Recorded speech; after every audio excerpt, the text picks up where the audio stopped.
Yes, Lord. Même si ce n'était pas le désir du cœur de quelqu'un, ramène-nous à ça. Parce que ça s'appelle l'ordre divin. Au commencement, Dieu. Et tu as dit, cherchez premièrement le royaume de Dieu. Alors s'il te plaît, dans le laps de temps que nous avons, fais-nous grâce. Inspire les paroles de nos bouches et les pensées de nos cœurs. Je ne pourrais pas tout dire. Mais le plus important, ce n'est pas ce que je dis. Le plus important, c'est ce que tu télécharges. Les dépôts, comme a dit ton serviteur, le pasteur Christian tout à l'heure. Télécharge le dépôt d'un cœur qui te désire. Le pasteur Ken nous a expliqué hier que l'une des cibles de Satan, l'un des objectifs prioritaires de Satan, même quand tu as accepté Jésus, d'abord il empêche les gens de donner leur vie à Jésus. Il empêche le monde de désirer Jésus. Et même quand tu donnes ta vie à Jésus, il va tout faire pour que même si le Saint-Esprit vient habiter en toi, jamais tu n'ailles à la dimension supérieure. Parce que la clé, la première clé, c'est demander et vous recevrez. La deuxième clé, c'est chercher et vous trouverez. La plupart des chrétiens se sont arrêtés à la première clé. Ils ont demandé, ils ont reçu. Le Saint-Esprit est venu. Ils parlent en langue. Mais le cœur est toujours amer, débauché, jaloux, critique, cynique, manipulateur, mesquin. Pourquoi? Pas parce que l'iniquité est trop forte. Juste parce que tu n'as pas engagé la deuxième clé. C'est du désir de lui. Alors tu es encore possédé par l'amour du monde, la carnalité. Pas parce que Dieu n'est pas capable. Et ta carnalité bloque tes prières. Ta légèreté, ta carnalité est une frustration pour toi. Parce qu'il y a des dimensions que tu demandes de Dieu que tu ne peux pas recevoir. Parce que Dieu traite avec toi en fonction de la manière dont tu traites avec lui. Le type de relation que tu définis avec lui détermine la manière dont il va se révéler et se déployer dans ta vie. Voilà pourquoi Dieu veut t'emmener dans la dimension de l'église qu'on appelle l'épouse. L'église glorieuse, c'est ça l'épouse. Parce qu'il y a des choses que tu demandes à Dieu mais que Dieu ne peut pas rendre manifeste. Parce que tu n'as pas atteint la dimension, la qualification pour que Dieu puisse se révéler ainsi à toi.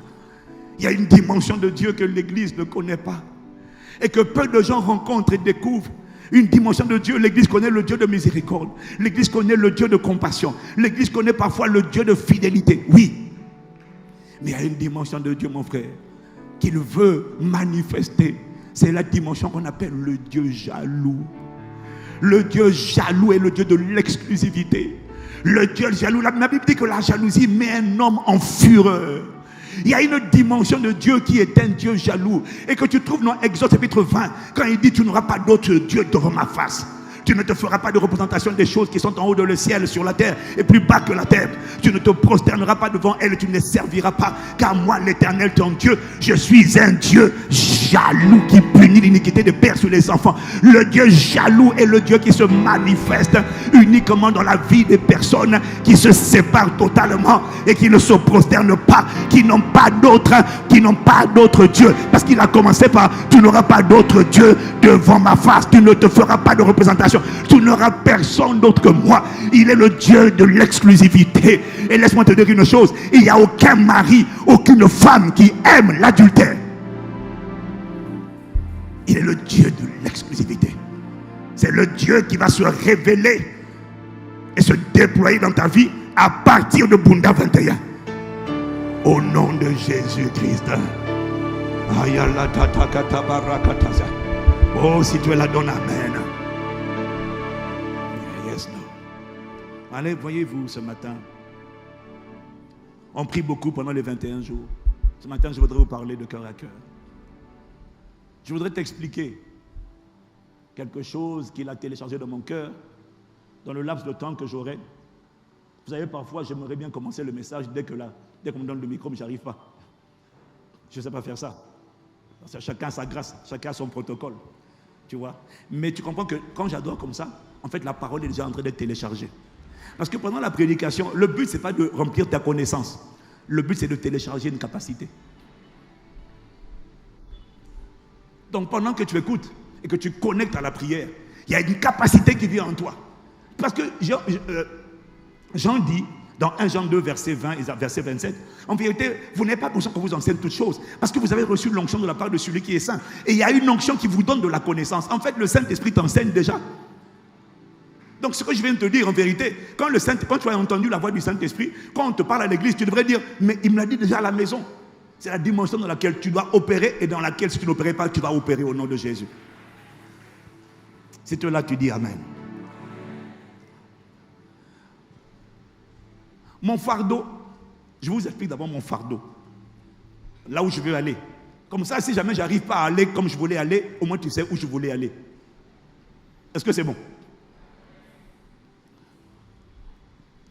Mon fardeau, c'est de t'expliquer. Ok. C'est de te parler.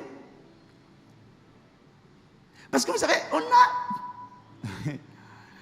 on a beaucoup de gens qui ont donné leur vie à Jésus. Mon fardeau, c'est de te montrer en fait que tu n'es pas normal quand tu ne désires pas Dieu. Voilà, ça c'est mon fardeau. Et que quand ton premier désir, ce n'est pas lui, tu as été cambriolé, tu as été volé de quelque chose et tu ne t'en es pas rendu compte. Ça, c'est mon fardeau. Après, comment on va le dire? Tu vas nous aider. Mais mon fardeau, c'est de t'expliquer que ta normalité, c'est de prier comme tu me vois prier, comme tu vois le pasteur Ken prier. La normalité, c'est comme ça que tu aurais dû faire. Quand Dieu n'est pas ton premier désir, mais que toi, ton premier désir, c'est l'argent, l'argent, l'argent, mobali, mobali, mobali. Quand ta priorité, c'est ça, tu crois que je ne parle pas lingala? Tozolo balingala makasi. Même si ton colline a pointe noire, Congo-Brazzaville, nous on parlait qui Congo, Munukutuba. Hein? Mais l'ingala, on se débrouille maintenant. Alléluia. Hein? Le lingala dépend de l'auteur. Donc, mon but c'est de te montrer que, parce qu'il y a quelqu'un ici qui se trouve normal, tu es même content. Oh, comment tu vas? Tu es content, tu te sens heureux quand ton désir ce n'est pas Dieu. Tu ne sais pas que Satan, la Bible dit, le voleur ne vient que pour égorger, dérober ou détruire. Satan égorge, détruit, mais aussi il vole.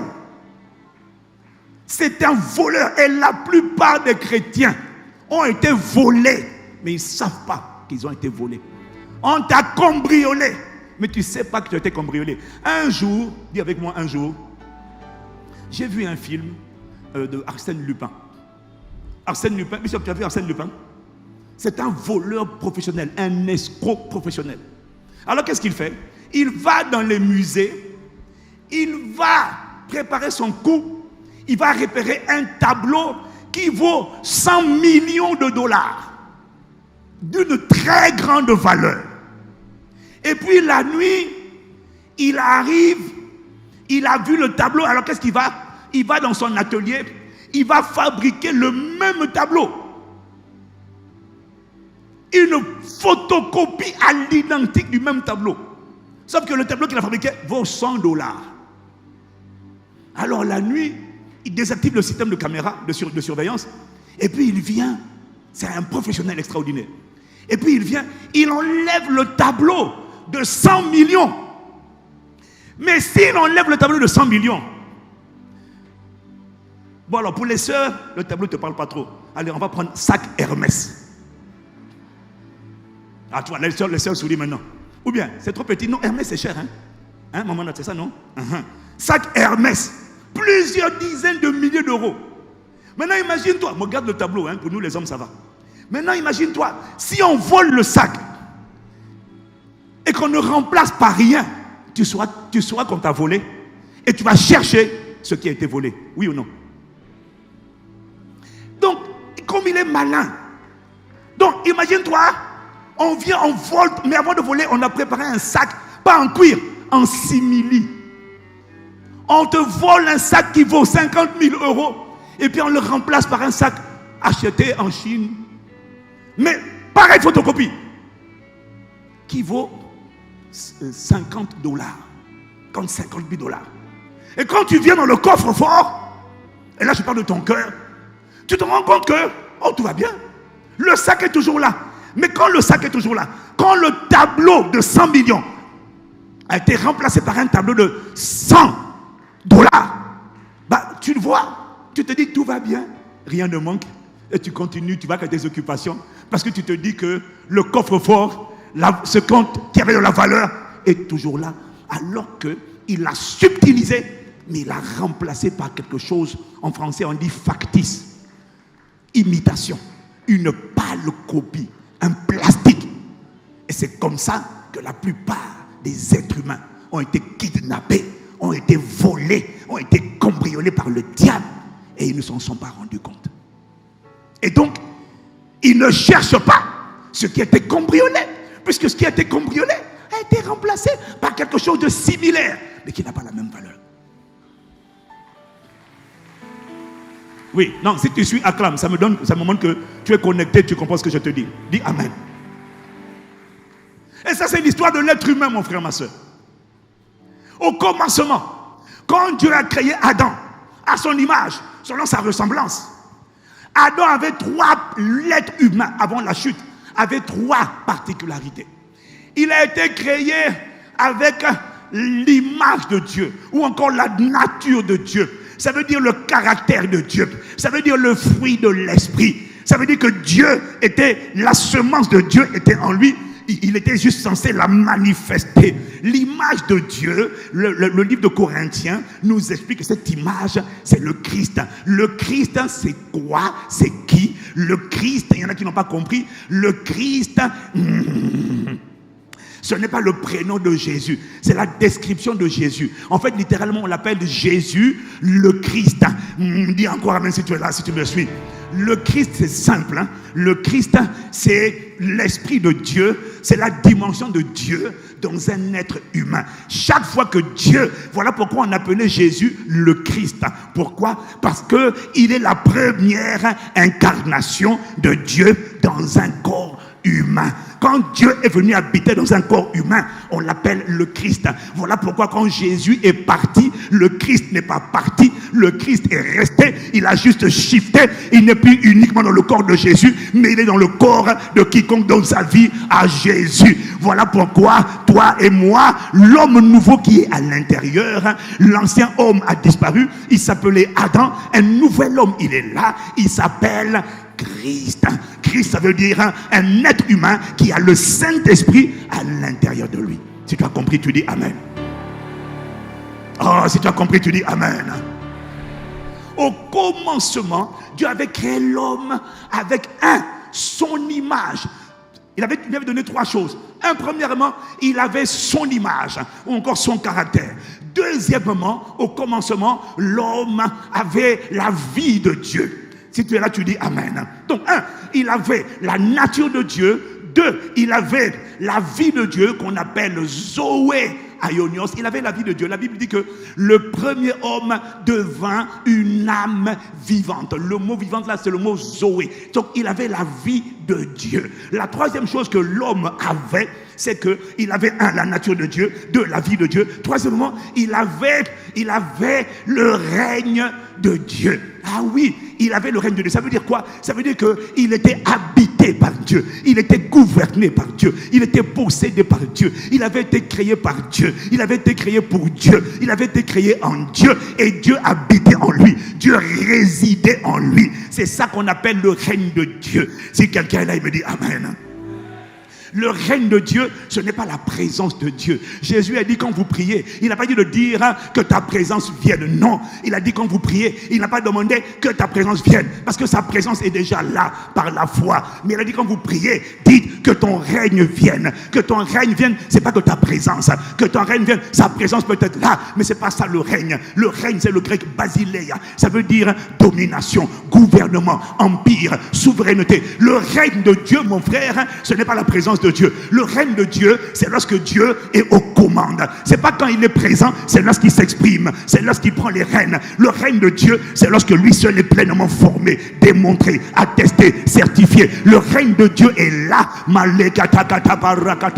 Le règne de Dieu est là quand Dieu prends les rênes de ta vie. Le règne de Dieu est là quand Dieu guide tes mouvements, quand il guide, il contrôle tes émotions, il contrôle tes sentiments, il contrôle ta volonté, il gouverne tes pensées. Le règne de Dieu est là quand tu fais des choses sur sa parole. Et là-bas, quand tu bouges sur sa parole, c'est pour ça qu'il dit que l'homme ne vivra pas de pain seulement, mais de toute parole qui sort de la bouche de Dieu. Ce qu'il attend de toi, c'est que tes mouvements ne soient pas commandés, gouvernés par ce que tu entends de tes oreilles, mais ce que tu entends de l'intérieur. Jésus a entendu que Lazare venait de mourir. Si c'était toi et moi, et que Lazare était notre proche, on allait dire, Yaakov, vraiment, Mawae, allons vite au secours, allons vite voir la situation. Jésus n'est pas allé sous le champ, parce que Jésus ne marchait pas selon les sons qu'il entendait. Il fallait qu'il entende un son de l'intérieur qui venait du réma de Dieu. Et quand le troisième jour, le Père lui a dit maintenant vas-y, il est parti. Voilà pourquoi je tiens à te dire en ce qui concerne ta vie, il n'est pas en retard, il n'est jamais en retard, il arrive toujours pile poil à l'heure. Il a dit l'homme ne vivra pas de pain seulement, mais de toute parole, de tout réma. Il est en train de te dire que normalement, quand le règne de Dieu est assis en toi, tu ne donnes pas l'argent à quelqu'un parce qu'il te le demande. Tu donnes l'argent parce que tu as une instruction. Et tu n'as même pas besoin qu'il te demande en vérité. Parce que l'esprit peut te dire, donne l'argent à cette personne. C'est ce qu'on appelle marcher par l'esprit. Quand le règne de Dieu est en toi, ça veut dire que Dieu est en train de gouverner à travers toi. Et d'ailleurs, si le temps que j'avais, je ne l'ai pas, je t'aurais expliqué qu'il y a beaucoup de choses que tu demandes à Dieu que Dieu ne peut pas faire. Parce qu'il ne peut pas manifester sa volonté sur la terre tant que le protocole n'a pas été respecté. Et dans le protocole, avant, quand tu dis, oh Seigneur, fais ta volonté, guéris-moi, Dieu dit, je vais bien te guérir, je veux bien te guérir, mais je ne peux pas te guérir maintenant, parce que je veux te guérir, mais je ne peux pas te guérir, parce que pour que ma volonté soit faite sur la terre comme au ciel, il faut d'abord que mon règne soit établi. Que ton règne vienne. D'abord que ton règne vienne. Et que ta volonté soit faite sur la terre comme au ciel. Mais avant même que ton règne vienne, il faut déjà que tu aies respecté, que ton nom soit sanctifié. Et même avant que ton nom soit sanctifié, il faut déjà que tu aies respecté notre. Et après notre, il faut que tu aies respecté Père. Tout ça là, c'est un protocole. Tout ça là, c'est pas une prière à réciter, c'est une prière à comprendre. Et c'est pas une récitation, c'est une révélation. On n'est pas là pour là, on n'est pas ça pour ça, on n'est pas là pour ça aujourd'hui. Mais si tu comprends un peu, dis déjà Amen quand même. Il y a beaucoup de choses qu'il ne peut pas faire. Parce que son règne n'est pas établi. Quand son règne est établi, son caractère presse ton cœur. Là, c'est son règne.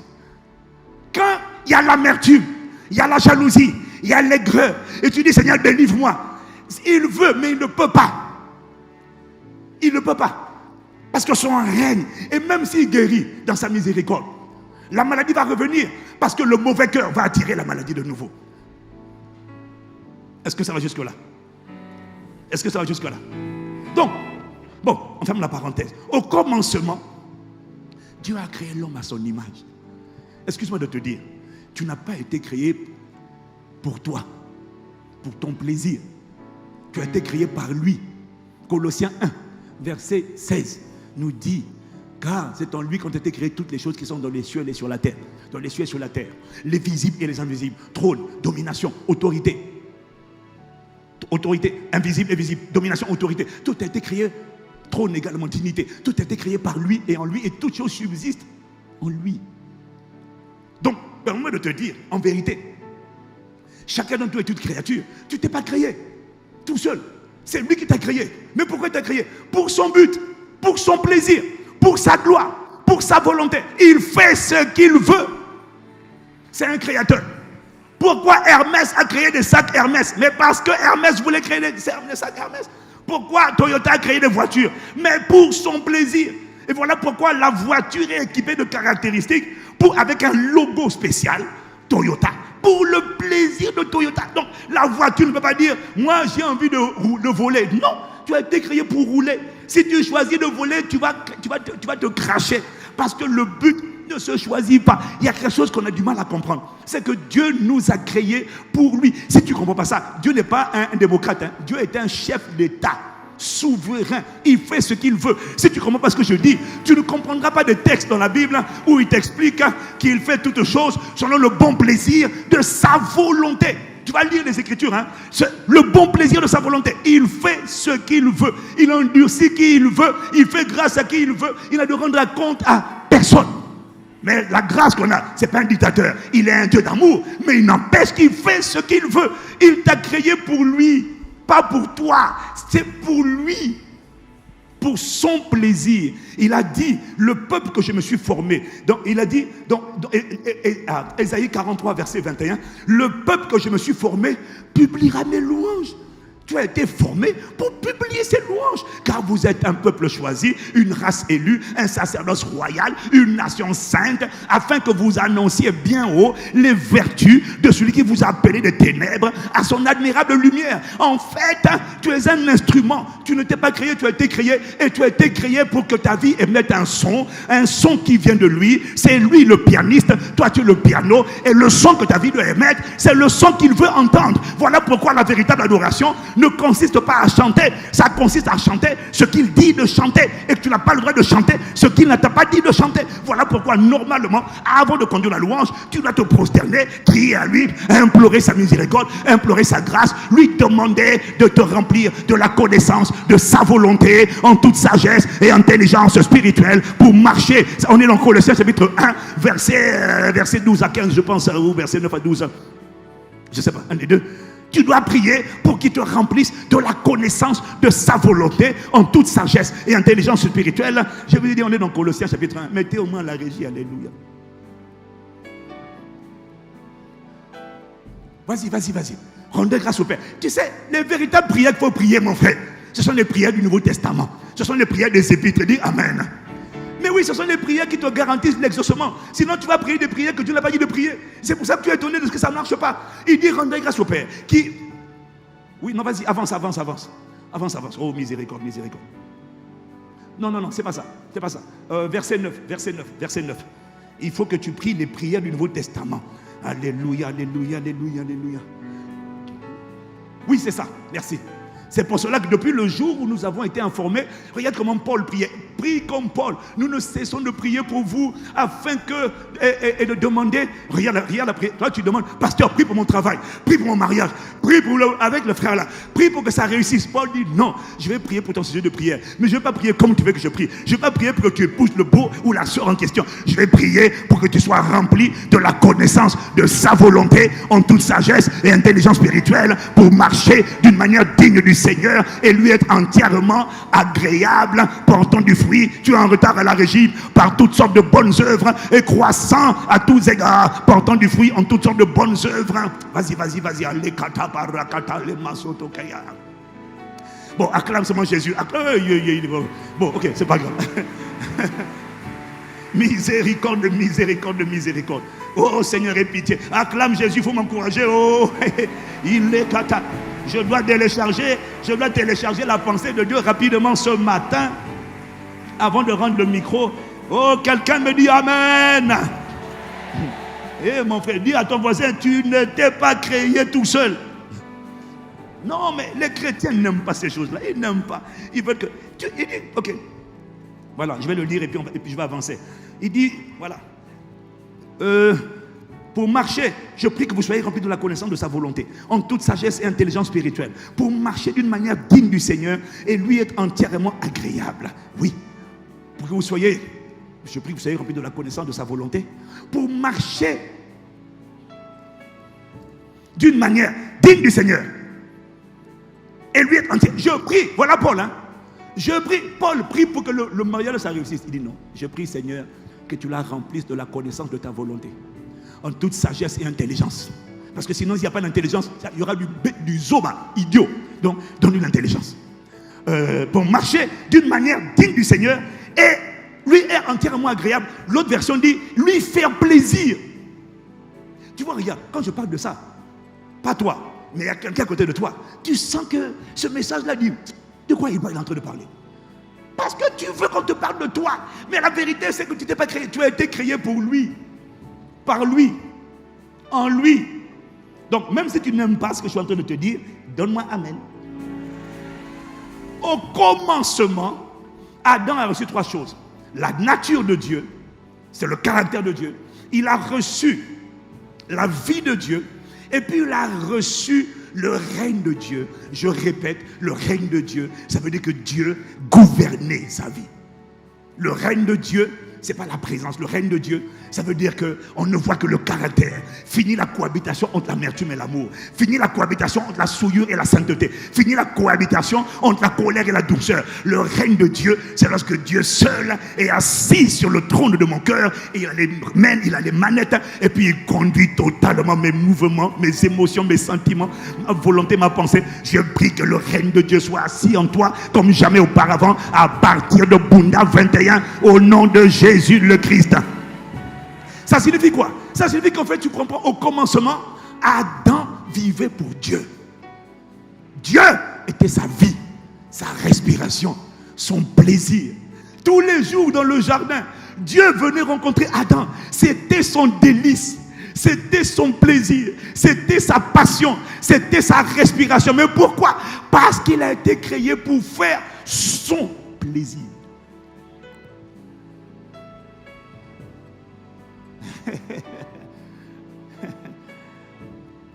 Si tu es là, tu dis Amen. Il y a beaucoup de passages que je vais sauter à cause du temps. Mais est-ce que jusque-là tu comprends? C'est comme ça au commencement. Je veux que t'expliquer qu'au commencement, et David a eu la révélation de l'homme du commencement. Et plusieurs psaumes, et plusieurs hommes dans les Écritures, comme les Moïse, comme les David, ont eu la révélation de ce que c'était au commencement. Voilà pourquoi quand il écrit, il dit: oh Dieu, je te cherche. Comme une Dieu, je te cherche. Mon esprit de moi te cherche. Mon âme soupire après toi. Parce qu'au commencement, le soupir de l'homme, c'était Dieu. La conformité à Dieu. Le plaisir de Dieu. Un jour, dis avec moi, un jour. Un jour, j'ai fait un jeûne de 60 jours à cause d'un problème de santé grave. J'ai fait un jeûne de 60 jours. J'ai demandé à Dieu de me sortir de là. Et j'étais frustré. J'étais déçu. J'ai demandé à Dieu d'agir. 60 jours de jeûne. Et après les 60 jours de jeûne, Dieu est venu me parler. Je m'attendais à ce qu'il me console, à ce qu'il me dise: mon fils, j'ai entendu la voix de tes supplications. Je suis descendu pour te visiter. Je suis descendu pour étendre ma main sur toi.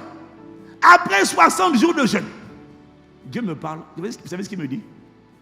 Il me dit, j'entends une voix qui me parle. Il me dit: lorsqu'un esclave se préoccupe de sa santé, au lieu de se préoccuper du plaisir et de la volonté du maître qu'il a racheté, il est déloyal. J'ai dit quoi? Tu peux répéter?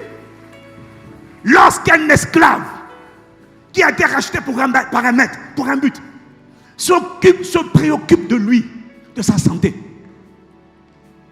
au lieu de se focaliser sur le plaisir de celui qu'il a appelé et de faire son souci le plaisir de son maître, il m'a dit: je ne prends point plaisir en lui, il est déloyal. Je dis: hein? Tu veux dire quoi? Il m'a dit: tu n'as pas à te préoccuper, à t'inquiéter pour ta santé. Et puis il m'a dit: regarde dans les Écritures, c'est le serviteur du centenier romain qui allait plaider auprès de Jésus. Pardon, pas le serviteur, le maître. C'est le centenier romain, c'est le centenier romain qui allait plaider auprès de Jésus pour son serviteur qui était malade.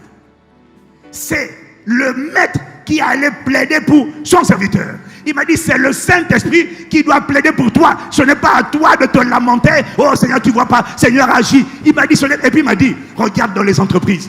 Il m'a dit: dans les entreprises, ta santé n'est pas ta priorité. Voilà pourquoi quand tu es recruté de manière légale, l'entreprise qui te recrute te donne toujours une assurance maladie et une mutuelle de santé, parce que ta santé, c'est sa priorité, c'est son intérêt que le salarié soit en bonne santé. Voilà pourquoi quand ils te recrutent, ils prennent également l'assurance maladie. C'est pas à toi de t'occuper de ta maladie, c'est à ton maître de s'assurer que tu sois. C'est pas ton focus, toi ton focus, sers-moi. Fais ma volonté. Parce que je ne prends pas plaisir à ton jeûne. J'avais jeûné 60 jours pour rien. Si tu es là, acclame Jésus, acclame Jésus, acclame Jésus.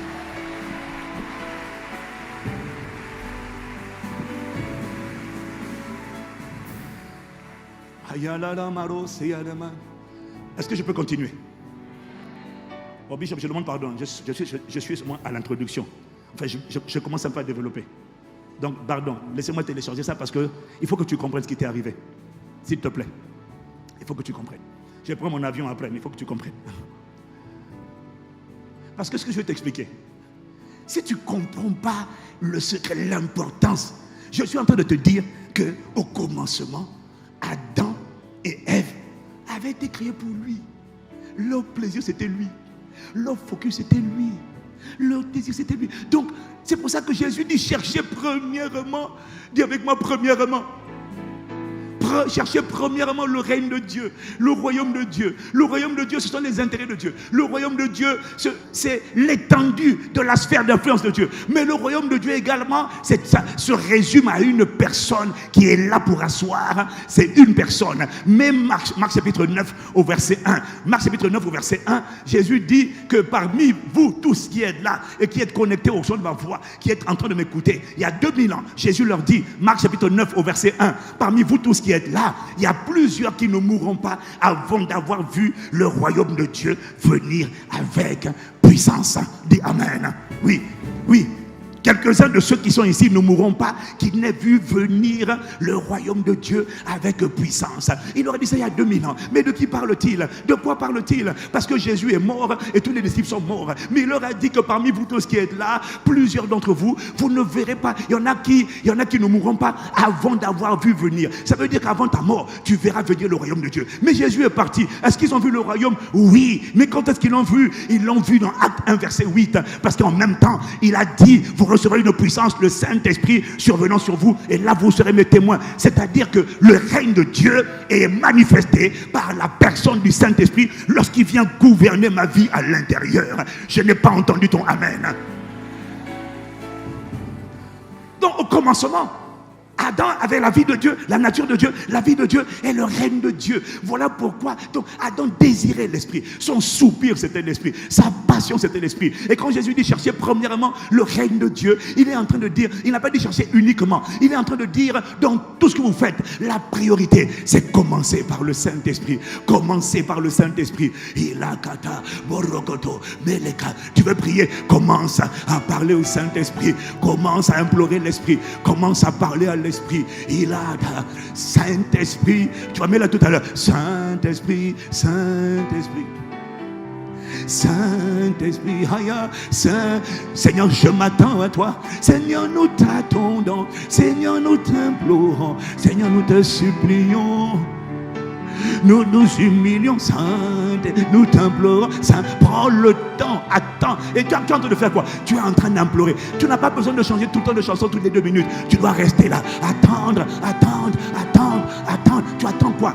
Il est déjà en toi, il est déjà en toi, mais tu dois attendre maintenant qu'il vienne prendre le leadership. C'est ça, cherchez, vous trouverez. Tu dois attendre maintenant qu'il y ait un son qui monte à l'intérieur. Et quand un son monte à l'intérieur, tu vas entendre maintenant, jette le filet ici, Pierre. Oh, va par là, fais ça.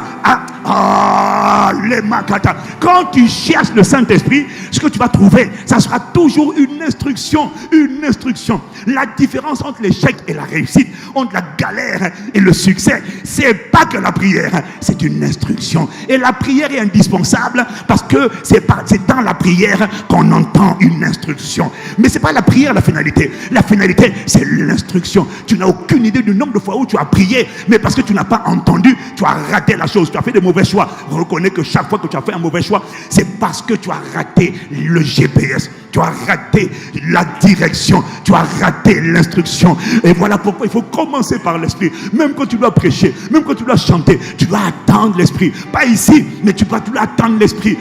Avant de prendre le micro, attends l'esprit. Avant de diriger la cellule, attends l'esprit. Ilata, rakata, elama, iloto, parata, ileta, para. Oh Malia, viens remplir, viens gouverner, viens posséder, viens irradier, viens consacré. Oh, Yalama. Tu dois attendre comme un enfant parce qu'il a dit que lui, il dit que tu ne sais pas comment il faut prier. Donc, ne dis pas, je sais prier. Il vient de te dire dans Romains 8 que vous ne savez pas ce qu'il convient de demander dans vos prières. Mais l'Esprit nous vient en aide. Il autocapara. L'Esprit lui-même intercède pour nous. Ça veut dire que dans le moment, il faut attendre le moment maintenant où tu es en train de soupirer.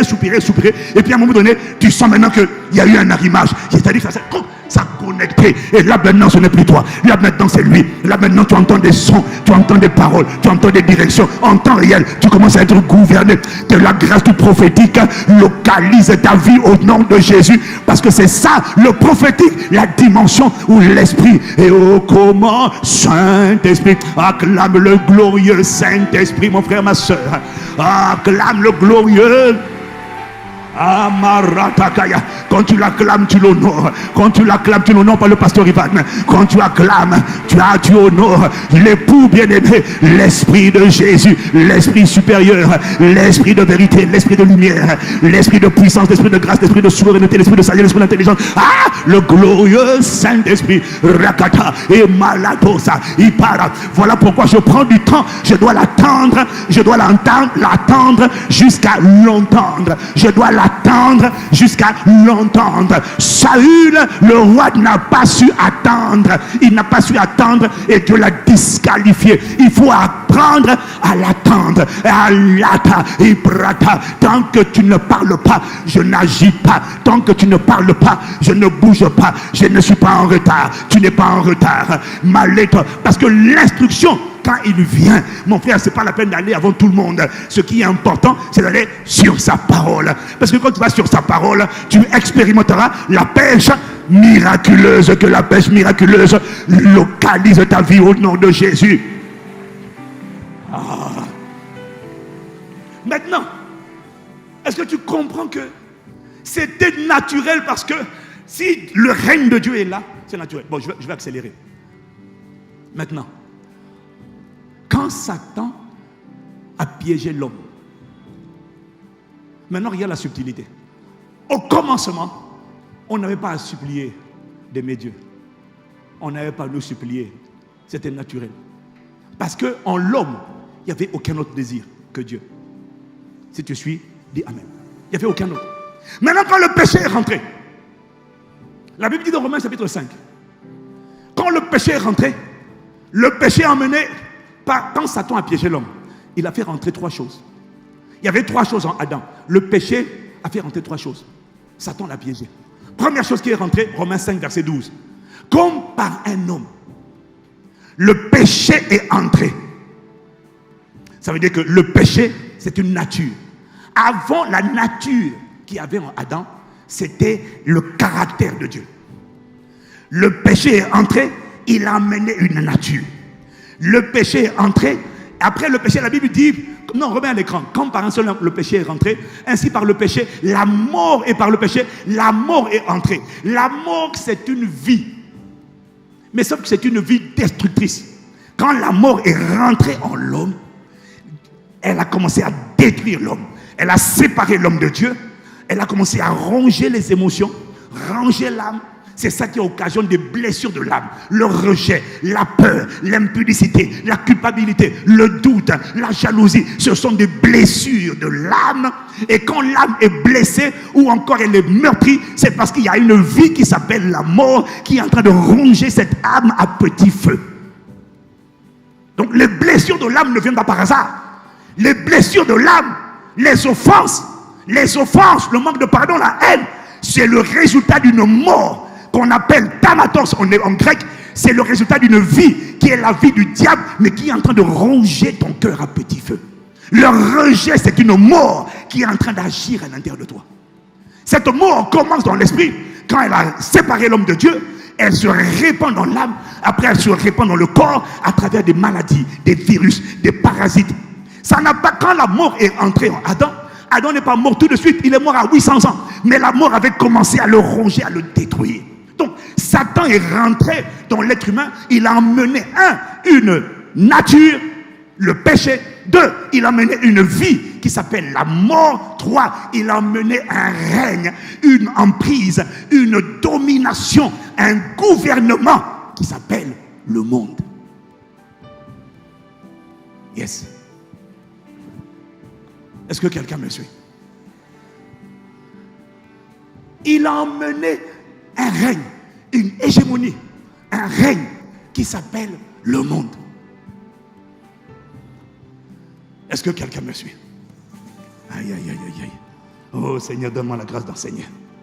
Maintenant, qu'est-ce qui s'est passé? Quand le péché est entré en l'être humain, est-ce que vous savez où le péché est allé se domicilier? Vous savez où le péché est parti habiter? Parce que quand le péché, la Bible dit le péché est entré, il est rentré où? Vous voulez que je vous dise où il est rentré ou vous le savez déjà? Romains chapitre 8 verset 3. Romains chapitre 8 verset 3. Quand le péché est entré en l'être humain, il est parti se réfugier dans une partie, une région spéciale, spécifique de l'être humain. Ma Bible dit, car chose impossible à la loi, parce que la chair la rendait sans force, Dieu a condamné le péché dans la chair.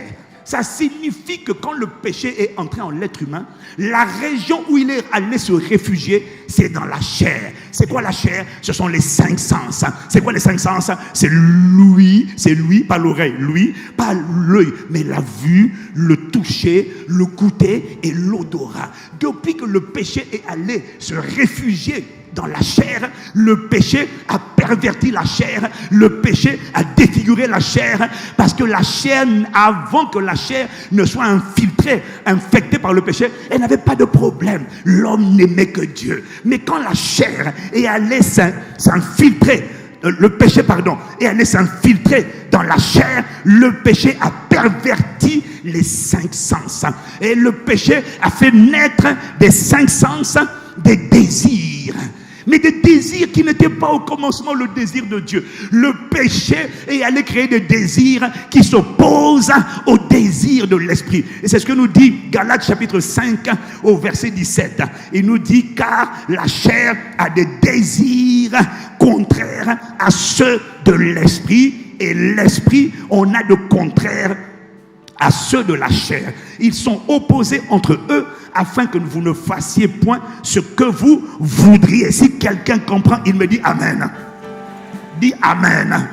Il t'explique que la chair a des désirs. Le mot désir ici, c'est le mot epitoumia. Ça veut dire, c'est le même mot qui est traduit par convoitise, désir ardent, poursuite, en anglais on dit craving, soupir, soif, gémissement. Au commencement, l'homme soupirait après Dieu. Mais quand le péché est entré dans la chair, le péché a fait naître dans le cœur de l'homme d'autres désirs, mais qui sont maintenant tournés vers les 5 sens, c'est-à-dire tournés vers l'extérieur. C'est-à-dire maintenant les désirs de l'homme. L'homme a été distrait par l'émergence de désirs corrompu. Voilà pourquoi la Bible dit, bien-aimé, n'aimez pas le monde. Dis les choses qui sont dans le monde. Si quelqu'un aime le monde, 1 Jean, chapitre 2, verset 15 à 16. On avance, je vais bientôt atterrir. Mais il faut que je télécharge ça. Oh là là, Seigneur, aide-moi. N'aimez pas le monde, rapidement à l'écran. N'aimez pas le monde. 1 Jean 2, verset 15 à 16. N'aimez point le monde, ni les choses qui sont dans le monde. Si quelqu'un aime le monde, tu vas comprendre où je vais arriver. J'arrive bientôt. Si quelqu'un aime le monde, l'amour du Père n'est point en lui. Dis Amen. Dis Amen. Ça veut dire que... Alors, on continue. Ok. Car tout ce qui est dans le monde, la convoitise, le même mot, la désir, c'est le même mot désir, epoutoumia, de la chair, la convoitise des yeux et l'orgueil de la vie ne vient point du Père, mais vient du monde. Si quelqu'un est là, il dit Amen. Alors, qu'est-ce qui s'est passé? En toi et en moi, avant la chute, il n'y avait que le désir de Dieu. Maintenant, qu'est-ce que Satan a fait? Pour t'empêcher de désirer Dieu, pour t'empêcher de rechercher ce qui a disparu, Satan n'a pas laissé un vide dans le cœur de l'homme. Avant, il n'y avait que l'amour de Dieu en Adam. Et il nous a piégés en enlevant l'amour de Dieu. Mais pour pas que je cherche le Dieu que j'ai perdu, il a remplacé dans le cœur de l'homme l'amour de Dieu par l'amour du monde. Et maintenant, Jean t'explique. Il t'explique. Donc ici, il oppose le monde au Père. Dis Amen. Et puis il te dit tout ce qui est dans le monde. Maintenant, il te dit c'est quoi le monde? La convoitise des yeux, la convoitise de la chair, l'orgueil de la vie. Ou encore d'autres versions disent l'orgueil des richesses. En fait, s'il n'avait pas, s'il avait juste enlevé l'amour de Dieu, on aurait recherché Dieu. Mais il l'a remplacé par l'amour du monde. Et donc, là où avant, la joie de l'homme venait de Dieu, de ce qu'il faisait la volonté de Dieu, de ce qu'il appartenait à Dieu, Satan a remplacé l'amour de Dieu par l'amour du monde. Et puis il a créé maintenant une joie, une satisfaction. Avant, la satisfaction venait de ce que tu appartenais à Dieu. Tu étais à lui et tu étais joyeux de ce que tu pouvais dire. Mes sources sont en toi. Ma vie est en toi. Dieu suffisait à te combler, à me combler. Et maintenant, quand Satan est venu, il est venu pervertir l'être humain. Il a mis le péché dans la chair. La chair maintenant fait sortir des désirs. Et soudainement maintenant, et ces désirs, selon qu'est-ce que ça produit? Ça produit maintenant des gens qui, pour être joyeux, tu vois, il dit maintenant, il a remplacé ce qui venait de Dieu du monde. Maintenant, pour être joyeux, il faut que il arrive, tu arrives, tu vois une belle voiture. Ça, ce sont tes yeux qui regardent. Et quand tu vois une belle voiture, la vue te fait dire waouh. Tu vois une belle femme, et puis l'homme il dit waouh. Il dit il est joyeux. Et puis non, il y en a, c'est le sac. En fait, il a fait en sorte que la jubilation de l'homme soit dans les 5 sens, dans les choses que tu vois, les choses que tu entends, les choses que tu goûtes. Tu touches le sac, tu vois la marque, tu dis waouh, je suis heureuse, vraiment. Ça me donne la joie. Je voulais te dire, en fait, ce que j'essaie de te dire, c'est que cette joie-là, oh, j'ai l'argent sur le compte bancaire, et tu es content de ça. Laisse-moi me dire de te dire, tu as été piégé, tu as été cambriolé, parce que ce n'est pas la vraie joie. C'est pas la vraie joie. Mais il a réussi à combler l'homme, à faire en sorte que l'homme trouve sa satisfaction dans les choses. La voiture, la maison. Donc il y en a, ce sont les enfants. Oh, j'ai des beaux enfants. Mais c'est bien d'être content d'avoir des beaux enfants. Oh, la maison. C'est pas mauvais d'avoir une belle maison. Mais ce qui est terrible, c'est quand ta joie, ta satisfaction, ton bonheur vient de ta maison, vient de ton compte bancaire, vient de ton mariage, vient de ton travail. Je suis trop content. Il m'a dit, tu vois, ça c'est Satan qui a volé il a volé un désir qui aurait dû être orienté vers Dieu. Il a orienté vers les choses de ce monde, ce que tu arrives à percevoir avec les 5 sens, et il arrive à te donner l'impression que tu es content. Mais en fait, ce que j'essaie de te dire, c'est que Satan t'a cambriolé en volant la joie de Dieu, la paix de Dieu, le désir de Dieu, en le remplaçant par du plastique. C'est ce qu'on appelle la joie du monde. Le monde te donne une joie, le monde te donne une paix, mais la paix que le monde te donne n'est pas la vraie paix. La joie que le monde te donne n'est pas la vraie joie. Est-ce que tu veux que je te prouve que ce n'est pas la vraie paix, ce n'est pas la vraie joie, ce n'est pas le vrai amour? Il y a l'amour du monde, mais ce n'est pas le vrai amour. Il y a la joie du monde, mais ce n'est pas la vraie joie. Pourquoi? Parce que tout ce qui est vrai, tout ce qui est authentique, tout ce qui est vraie joie traverse les épreuves, traverse le feu. Toi, tu dis aujourd'hui, tu es joyeux. J'ai 1 million. Le jour où les 1 million partent, on t'a volé les 1 million, tu fais la dépression. Mais si ce que tu disais que tu avais, brusquement, à cause de quelque chose qui est arrivé, ça quitte ton cœur, maintenant c'est la dépression. Tu avais la maison a pris l'eau, et maintenant tu es abattu. Dieu est en train de t'enseigner en te disant qu'en fait, Satan a essayé de te garder éloigné de lui en te donnant quelque chose qui est du simili, qui est du plastique, qui est faux.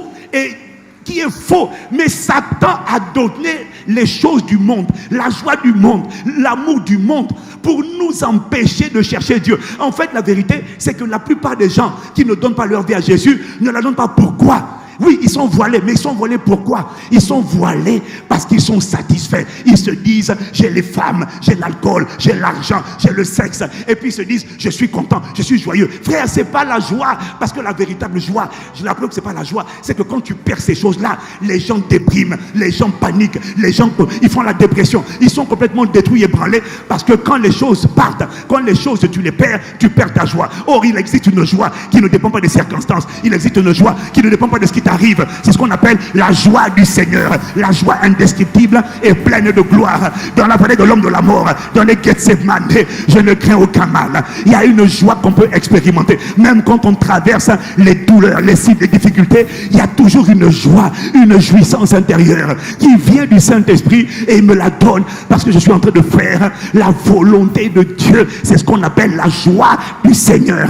Il existe de la même manière la paix de Dieu qui surpasse toute intelligence. Il existe une paix, mon frère. Toi tu te dis, comme maintenant j'habite dans tel secteur de Kinshasa qui est complètement sécurisé, il y a des gardiens partout, et maintenant tu te dis, j'ai la paix. Mais regarde la paix que tu dis que tu as la paix là, c'est pas la vraie paix. Pourquoi? Dès que la pluie vient et que ta maison est inondée, tu perds la paix, tu bascules dans le stress, l'inquiétude, la lamentation, la tristesse. Ça veut dire que ce que tu appelais la paix, Dieu veut que tu comprennes que le monde ne t'offre rien de vrai. Le monde t'offre des photocopies, le monde t'offre des pales, du plastique, le monde t'offre du simili, et le simili que le monde t'offre, c'est pour t'empêcher de chercher le véritable. C'est ça que je voulais te télécharger. Si tu l'as dit, amen. C'est ça le piège. Avant de venir à Jésus, tu ne venais pas à Jésus pourquoi? Tu étais satisfait. Bishop, c'est pas vrai. Il y a quelque chose qui disait, mais quand tu parles aux gens, tu parles à quelqu'un de Jésus. Je parle à une soeur, à une dame, elle est cadre, elle a un boulot, elle est manager, elle a 3 enfants. Je lui parle de Jésus, elle me dit que ça ne l'intéresse pas. Elle dit, j'ai mes enfants, j'ai tout. Sous-entendu, je suis heureuse. Mais s'il lui arrive un malheur, brusquement, elle bascule dans la dépression. Ça veut dire que ça là, c'était pas le bonheur. C'était pas le bonheur. Ce que Dieu donne traverse les épreuves. Ce que Dieu donne. Et tu as besoin de l'authentique. Ça traverse le feu. Le feu n'enlève rien. Parce que quand ça vient de Dieu, ça vient de l'intérieur de toi. Ça ne vient pas de ce que tu as par les 5 sens. Et quand tu es heureux, épanoui, parce que tu as de 5 sens. C'est pour ça que Paul, dans l'Apocalypse, chapitre 3, verset 17, quand il écrit à l'église de Laodicée, il leur dit, donc si tu arrives à le mettre à l'écran, je ne sais pas, tu arrives à le mettre à l'écran, alléluia, alléluia, oh Marie. Oui, parce que tu dis, je suis riche, je me suis enrichi, je n'ai besoin de rien, sous-entendu, tout va bien. Et Dieu dit, parce que tu ne sais pas, que lui, toi tu dis, je suis riche, tout va bien, lui il te voit malheureux. Il dit, tu ne sais pas que tu es malheureux. Il dit, tu es misérable. Ça veut dire, un autre synonyme dit, tu es pitoyable. Tu es pauvre. Toi tu dis je suis riche, Dieu dit tu es pauvre. La richesse pour Dieu, ce n'est pas l'argent que tu as en compte bancaire, c'est l'argent que tu as au ciel. C'est l'argent que tu as donné dans l'œuvre de Dieu, l'argent que tu as donné aux orphelins, l'argent que tu as donné dans les nécessiteux, l'argent que tu as donné dans les hommes de Dieu qui sont intègres, qui est l'église, l'argent que tu as mis dans le royaume, c'est l'argent que tu as accumulé, c'est là que tu as emmagasiné des trésors célestes, de la richesse dans le ciel. Si c'est seulement sur les comptes bancaires, tu es pauvre. Tu dis je suis riche, mais en fait Dieu te dit que tu es pauvre. Il dit en plus que tu es aveugle, tu ne vois rien, et en plus il dit que tu es nu. Toi tu penses que tu as les sapins, tu as les marques, les tenues. Dieu dit non, le ciel tu es nu, tu as rien, c'est la nudité totale. Le monde te fait croire que tu as quelque chose. Et tu n'as rien. Pour Dieu, tu n'as rien. Tu n'as rien. Alors c'est quoi la séduction de Satan? Lorsqu'on a accepté Jésus, avant d'accepter Jésus, on avait tous l'amour du monde. Et c'est ça qui empêche les gens de se convertir. J'aime le sexe, j'aime l'alcool, j'aime les femmes, j'aime ci là. C'est-à-dire que je suis accroché aux choses de ce monde. Quand je vois la voiture, oh mon Dieu, une Ferrari, oh là là, c'est le summum du summum. Tu dis je suis heureux, j'ai une Ferrari. Tu dis mais tu es pathétique. C'est pas ça le bonheur. Dès que ta Ferrari est écorchée, ou on l'a gratinée, ou on l'a cassée, tu dis on a gâté ma Ferrari, maintenant tu fais dans la dépression. Ce n'est pas la joie. Ce n'est pas la joie, non. Non. Alors, la subtilité. Je suis en train d'atterrir. La subtilité, c'est quoi? C'est que quand tu as accepté Jésus, si Jean dit, bien-aimé, n'aimez pas le monde, ni les choses qui sont dans le monde. Car si quelqu'un aime le monde, l'amour du Père n'est pas en lui. Ça veut dire qu'on peut avoir donné sa vie à Jésus, mais rester encore dans le monde. Rester encore avec l'amour du monde dans le cœur. Donc, tu es en Christ, mais tu es attiré par les choses de ce monde. Et ces choses arrivent à te satisfaire. C'est pour ça que quand le pasteur Ken te parle d'une chose que je désire ardemment, tu as du mal à connecter. Tu dis, mais c'est quoi ce désir-là? Moi, je suis déjà comblé. Mais ce que je suis en train de te dire, c'est que c'est toi qui es anormal. C'est lui et moi qui sommes normaux. C'est l'apôtre Narcisse et nous qui sommes normaux. C'est le pasteur Marcel, nous, on est normal. Pourquoi? Parce qu'on fonctionne selon les critères du commencement, où Dieu était le premier désir, la première romance, la première quête. La première. Il n'a pas dit chercher uniquement. Il a dit chercher premièrement. Parce que si Dieu n'a pas la première place, Dieu est déjà déshonoré. Tu demandes le travail, tu demandes le mariage, tu demandes les choses.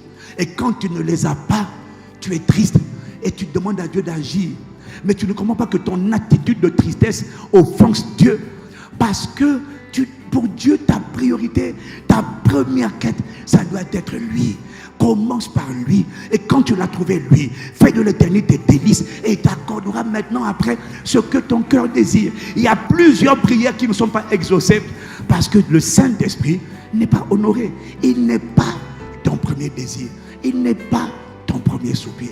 Il n'a pas la première place. Et quand, tu vois, je vais te dire, j'ai découvert une chose. Quand tu demandes Dieu premièrement et que tu cherches Dieu premièrement, Dieu est comme... Dieu, viens. Regarde. Viens vite. Mets les mains derrière. Voilà. Tu vois, là c'est Joseph. Imagine-le comme Dieu. Tu vois, Dieu, il a tout. La Bible dit, vous avez tout pleinement en lui. Mais tout ce qu'il a, c'est comme si c'est derrière lui. Est-ce que quelqu'un me suit? C'est derrière. Il a tout. Mais il te dit, ne cherche pas là. Cherche-moi. Quand tu vas le chercher, il te donnera tout ce qu'il a. Maintenant, ce que j'ai découvert avec les gens qui cherchent Dieu premièrement, c'est que Dieu fasse ou qu'il ne fasse pas. Toutes les personnes qui l'ont trouvé sont tombées amoureuses de lui. Ésaïe, vas-y, merci. Ésaïe l'a trouvé. Toutes les personnes qui ont rencontré Dieu dans tes bras d'amour. J'atterris. Toutes les personnes qui le rencontrent ne renoncent pas à leur prière. Je veux la guérison. Je veux la prospérité. Je veux le mariage. Je n'ai pas renoncé. Mais je ne peux pas commencer par ça. Je dois commencer par lui. Maintenant, ce qui se passe, c'est quoi? C'est que quand tu le rencontres, lui, je veux chanter un chant d'amour. Je veux chanter un chant d'amour pour mon sauveur, pour toi, Jésus. Seigneur, je veux te dire merci. Merci pour ce que tu as fait. Je ne sais pas pour les autres, mais pour moi, tu es si précieux. Jésus, Jésus. Je veux te dire ce matin que je veux chanter un chant en l'honneur de mon Rédempteur, pour mon sauveur, en l'honneur de mon héros. Seigneur, je veux te dire merci. Merci pour ce que tu as fait. Oh, je veux te dire que tu es si précieux. Jésus, Jésus, Jésus. Je suis heureux. Regarde-moi, je suis heureux. Je suis heureux. Je suis heureux. Tu m'as donné. Je ne veux pas être ailleurs. Non, non, non, non. Je suis heureux, reconnaissant. Tu m'as. Oh, mes sources sont en toi. Ma vie est en toi. Ma confiance est en toi. Mon espérance est en toi. Mon attente est en toi. Je suis. Ma foi est en toi. Mon repos, c'est toi. Mon espérance, c'est toi. L'auteur de ma foi, c'est toi. Je suis heureux. Oh, je suis déjà heureux d'avoir été sauvé. Tu m'as donné. Oh, je veux te dire merci de ce que tu m'as donné ton nom. Tu m'appelles du nom de Christ. Mon nom intérieur s'appelle Christ. Ivan le Christ. Waouh, je suis heureux. Le Saint-Esprit habite en moi. Tu m'as donné le salut. Tu m'as donné la vie éternelle. Tu m'as donné un héritage riche et glorieux qui ne peut ni se corrompre ni se flétrir, mais qui nous est réservé dans le ciel et pas pour le ciel. Je suis heureux. Tu m'as donné Kalemalose. Oh, je te dis merci de ce que je t'ai toi dans ma vie. Tu es dans la barque de ma vie. Je ne suis pas seul, je ne suis pas délaissé, je ne suis pas abandonné. Il est écrit, j'ai été jeune et j'ai vieilli. Jamais je n'ai vu le juste abandonné de l'Éternel, ni sa postérité mendier son pain. Oh, au milieu de la barque de l'épreuve, au milieu de l'épreuve, je te dis merci de ce que je ne suis pas délaissé, je ne suis pas abandonné. Dans Gethsemane, oh, je te dis merci de ce que tu es avec moi. Ta houlette et ton bâton sont là qui me rassurent. Tu dresses devant moi une table en face de mes ennemis. Tu oins d'huile ma tête et ma coupe des beaux. Oh, je te dis merci de ce que je t'appartiens. Je suis racheté, pardonné, glorifié, sanctifié, réconcilié, mis à part pour toi. Je t'appartiens en exclusivité. Je suis ta possession exclusive et nul ne me ravira de ta main. Oh, accorde-moi seulement la grâce de t'aimer, de te connaître, de te découvrir, de te révéler. Tu m'as. Non, non, non, non, non, non, non, non, non, non. Oh là là, là.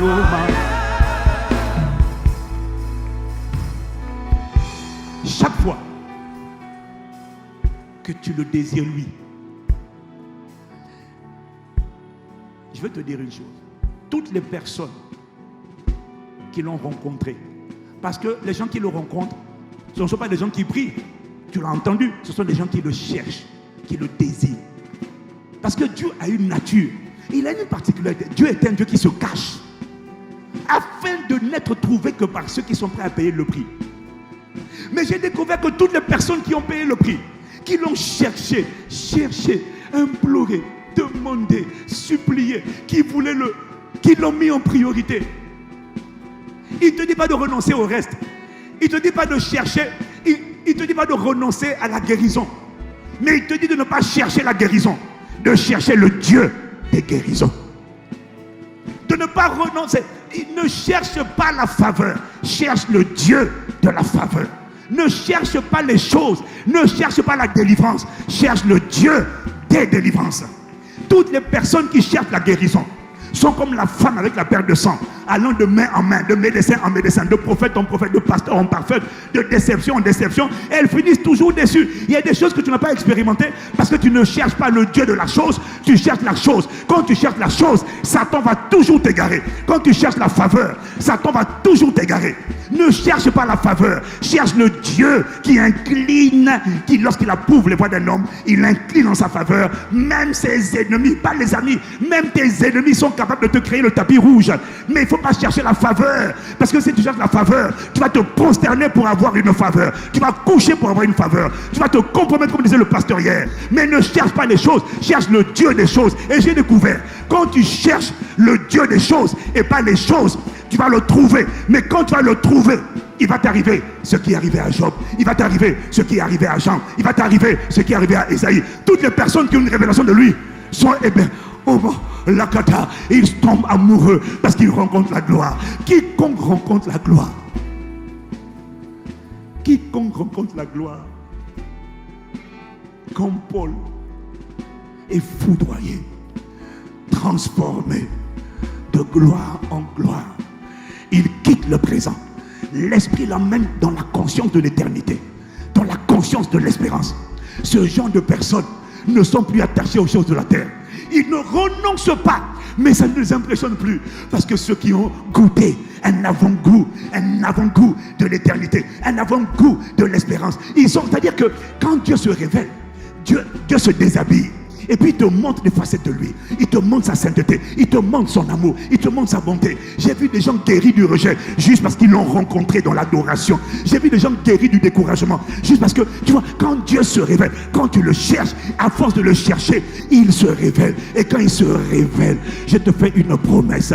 Tu vas pleurer, tu vas expérimenter une présence et tu vas dire, cette présence est plus que le sexe, cette présence est plus que la drogue, cette présence est plus que le cannabis. Tu ne voudras plus jamais rater cette présence, sauf que cette présence ne te détruit pas, elle te construit, elle t'irradie, elle t'embrase, elle te consume, elle t'enivre et tu sens un amour que tu n'as jamais connu, une paix que tu n'as jamais expérimenté, une joie indescriptible et pleine de gloire. Et tu sais quoi, quand tu expérimentes cette présence là,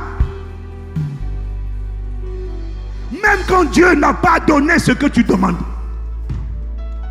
tu peux plus être déçu. Parce que tu es possédé par une conscience, une présence, une joie, un amour, une paix. Alors les gens disent, mais oui, mais tu as tel problème, il y a telle difficulté. Mais toi, tu es juste, c'est-à-dire que tu es barricadé, tu es ceinturé, tu es saturé. Ah là, tu ne renonces pas. Mais le fait d'attendre le reste, le fait d'attendre les promesses, le fait d'attendre l'héritage, même quand tu ne l'as pas encore, quand tu l'as rencontré, tu quittes la conscience du présent. Tu deviens conscient de l'éternité. Tu deviens conscient de qui il est. Tu deviens conscient de ce qui t'a réservé. Tu deviens conscient de l'enlèvement, les noces de l'agneau, le règne millénaire, le règne éternel. Et il t'emmène à être conscient. Et du coup, tu ne conjugues plus Dieu en fonction des combats de la vie. Parce que même si j'ai dans ce monde, tu sais, je vais te dire une chose. Il faut que tu comprennes une chose. La Bible dit que nous sommes tous des voyageurs et des étrangers sur la terre. Dis Amen à ça. J'ai pas entendu. J'ai pas entendu. Nous sommes tous des pèlerins, des voyageurs et des étrangers sur la terre. Laisse-moi te dire une chose. Avec un étranger et un voyageur et un étranger. Il dit deux choses. Nous sommes des voyageurs et des étrangers. Il m'a dit, un voyageur, un étranger, c'est un pèlerin. Quel que soit le pays du monde où tu vas. Si c'est grand comme les États-Unis, tu n'auras jamais le temps de faire tous les restaurants. Tu n'auras jamais le temps de faire tous les parcs. Tu n'auras jamais le temps de faire tous les bars. En vérité, ça c'est rien que quand tu vas dans un pays. Tu n'arrives pas à faire tout le pays quand tu es un étranger. Quand tu es un étranger, tu vas pour une certaine durée. Tu ne pourras pas faire tout le pays. Tu ne pourras pas visiter toute la RDC. Tu ne pourras pas visiter toute l'Europe. Un étranger et un pèlerin sur la terre. Quel que soit ce que tu vas avoir de la terre, quelque chose que tu vas toucher, bien aimé. Je vais te dire une chose, tout ce qu'on va vivre sur la terre, comme ce qu'on appelle bénédiction, n'est qu'une infime partie en vérité d'un héritage qui nous a déjà été accordé. Tu ne pourras pas tout vivre. Excuse-moi de te dire, je suis honnête avec toi. Tu ne guériras pas de toutes les maladies. Tu ne guériras pas de tout. Dieu ne fera pas tout. Parce que l'essentiel du programme de Dieu ne se mesure pas sur la terre. C'est pour ça, il y a des gens qui vont mourir jeunes.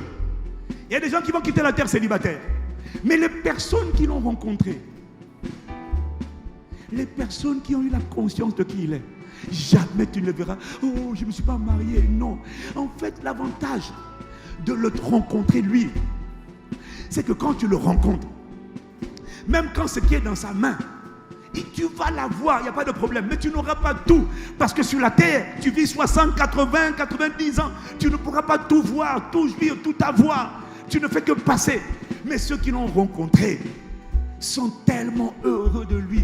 Ils ne sont pas déçus parce que Dieu ne se résume plus à leur expérience terrestre. Paul n'a pas été guéri de l'écharde dans la chair. Paul n'a connu que des tribulations, mais il était heureux, tellement heureux de le connaître, de le rencontrer, que lui-même il a posé la question: qui nous séparera de l'amour de Dieu? Serait-ce l'angoisse, le péril, les peines, le célibat, la mort, les épreuves, les galères? Il dit qu'en vérité, je vous annonce, j'ai déjà déclaré, prophétisé, à cause de son amour que j'ai expérimenté, que ni les hauteurs, ni les profondeurs, ni les choses présentes, ni les choses à venir, ni la mort, ni la vie, ni les tribulations, ni le chômage, rien de ces choses ne pourront me séparer de l'amour de Dieu manifesté en Jésus-Christ. Pourquoi il a dit ça? Parce qu'il a rencontré Dieu. Alors je ne te dis pas de renoncer au reste. Je te dis que si ton désir premier, ce n'est pas Dieu, si tu nous trouves bizarres, c'est parce que tu as été volé, on t'a cambriolé. Normalement, ton premier désir serait dû être Dieu.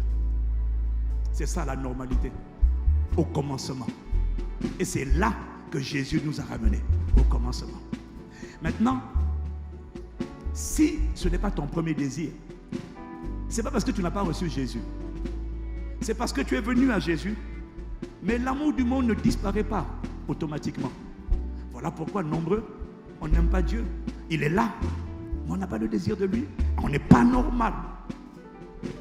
Mais comment vient ce désir de Dieu? C'est simple. C'est pour ça qu'il dit: n'aimez pas le monde, ni les choses qui sont dans le monde. Si quelqu'un aime le monde, l'amour du Père n'est pas en lui. Alors comment revenir à l'amour du Père? C'est très simple. Une fois que tu as reçu le Saint-Esprit, fais ce que tu nous vois faire. Mets-le en priorité. Mets-le sur la première ligne de tes sujets de prière. Désire-le. Prends des retraites juste pour lui demander la grâce de l'aimer. Zoom 80% de ta prière sur le désir de lui, la conformité à lui. Dis-lui: j'ai la volonté, je ne sais pas. Accorde-moi la grâce de t'aimer. Accorde-moi. Parce que Dieu va t'exaucer lorsque les prières que tu pries sont en accord avec sa volonté. C'est le pasteur Narcisse qui a expliqué ça. On dit tous les mêmes choses. Reste là, désire-le. Au début, ne culpabilise pas. Quand tu aimes les voitures, tu aimes les femmes, tu aimes... Frère, ne culpabilise pas.